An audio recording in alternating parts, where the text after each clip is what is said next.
السلام علیکم بچوں، آپ سب ٹھیک ہوں گے؟ ہماری کردار نگاری کا آخری حصہ چل رہا ہے اور اس کے حوالے سے ہم بقیہ جتنے اسباق بچے ہیں ان کے کرداروں پر تفصیلی تبصرہ کلاس میں کر چکے ہیں۔ ان کو ایک نظر پھر سے دیکھ لیتے ہیں۔ ان میں پہلا سبق ہے شیطان کا پل کا۔ اس میں ایک ہی مرکزی کردار ہے، شہر کا امیر۔ شہر کے امیر کے حوالے سے کچھ چیزیں ہمیں بڑی نمایاں نظر آتی ہیں کہ وہ ایک ذمہ دار انسان تھا اور اس کی ذمہ داری اس بات سے ظاہر ہوتی ہے کہ وہ پل نہ بننے پر پریشان ہوتا ہے اور اس کے لیے مختلف تدابیر اختیار کرتا ہے، پھر شیطان کے ساتھ خفیہ معاہدہ بھی کر لیتا ہے، لیکن وہ اندر سے کچھ اور سوچ رہا ہوتا ہے۔ عقل مند اور با تدبیر ہوتا ہے۔ تدبیر کہتے ہیں پلاننگ کرنے کو، اچھا پلان کرنے کو، تو وہ عقل مند بھی ہوتا ہے اور با تدبیر بھی ہوتا ہے۔ عقل مند اس لیے کہ وہ جو کچھ بھی منصوبہ بناتا ہے کسی اور کو آگاہ نہیں کرتا اور اس کے ساتھ اوپر سے معاہدہ طے کر لیتا ہے، وعدہ کر لیتا ہے کہ ٹھیک ہے جو بھی تم کہہ رہے ہو یہ ہم کریں گے، لیکن عین وقت پر وہ کچھ اور تدبیر آزماتا ہے اور عقل کا مظاہرہ کرتا ہے۔ لوگوں کا خیر خواہ، اب جو معاہدہ طے پاتا ہے اس کی روح سے اگر کسی ایک شخص کی جان چلی بھی جاتی تو بہت سے حکمران، بہت سے امیر جو ہیں وہ اتنا بڑا کام کروانے کے لیے کہ چلو اس سے بڑا کام ہو گیا تو اگر ایک جان چلی جاتی ہے تو کوئی مسئلہ نہیں ہے، لیکن وہ ایسا نہیں کرتا۔ وہ لوگوں کا خیر خواہ ہوتا ہے، ان کی بھلائی چاہنے والا ہوتا ہے اور وہ اس کے متبادل، اس کے نعم البدل میں ایک دوسرا راستہ اختیار کرتا ہے۔ اگلا سبق ہے معذور کون۔ اس میں جی مرکزی کردار انور کا ہے۔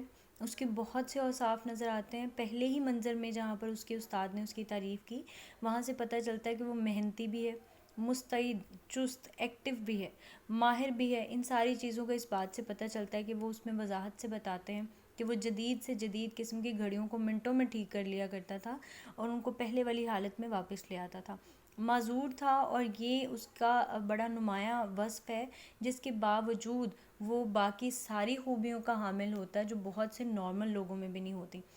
مثبت ہوتا ہے، یعنی پازیٹیو سوچ رکھتا ہے، نیگیٹیوٹی نہیں ہوتی اس میں، اور وہ اپنی معذوری کو اپنی کمزوری بنا کر لوگوں کے سامنے پیش نہیں کرتا۔ خوددار ہوتا ہے اور اپنے عذر کو، اپنی کمزوری کو، اپنی معذوری کو ہمدردی کا باعث نہیں بناتا کہ لوگ مجھ سے ہمدردی کریں اور میری مدد کریں، بلکہ اس کے دونوں ہاتھ سلامت ہوتے ہیں اور وہ انہی سے کام کرنے میں اپنی عافیت اور بہتری سمجھتا ہے۔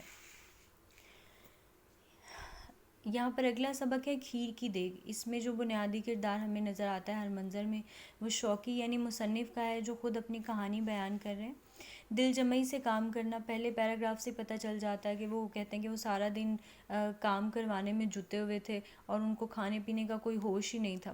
بھوک کا ناقابل برداشت ہونا، اب چاہیے تو یہ تھا کہ وہ بھوک کو کچھ اور دیر برداشت کرتے کہ شادی والا گھر ہے کچھ دیر میں کھانا ملے گا، لیکن ان کے لیے بھوک برداشت کرنا مشکل ہو رہا تھا۔ شرمیلا ہونا، شرمیلا ہونا اس بات سے ثابت ہے کہ وہ اتنی شدید بھوک کے باوجود اور کام کی تھکان کے باوجود اپنے دوست کے گھر پر موجود تھے اور کسی کو وہ بتا نہیں پاتے کہ دراصل ان کو بھوک لگی ہے، ان کو کھانے کے لیے کچھ چاہیے۔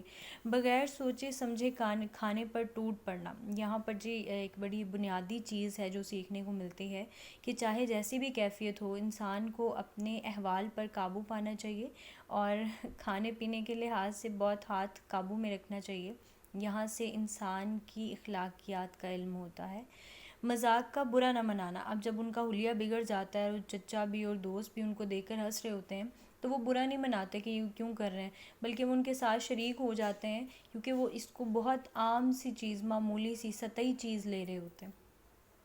اب یہاں پر یہ 3 کردار ہیں، آپ ان کو مکمل کر لیجئے اور ساتھ ساتھ چیک کرواتے جائیے۔ آپ میں سے بہت سے بچوں کا کام نہیں مل رہا اور لیٹ مل رہا ہے، تو برائے کرم ان کو مکمل کر لیں اور ساتھ ساتھ چیک کرواتے جائیں۔ شکریہ۔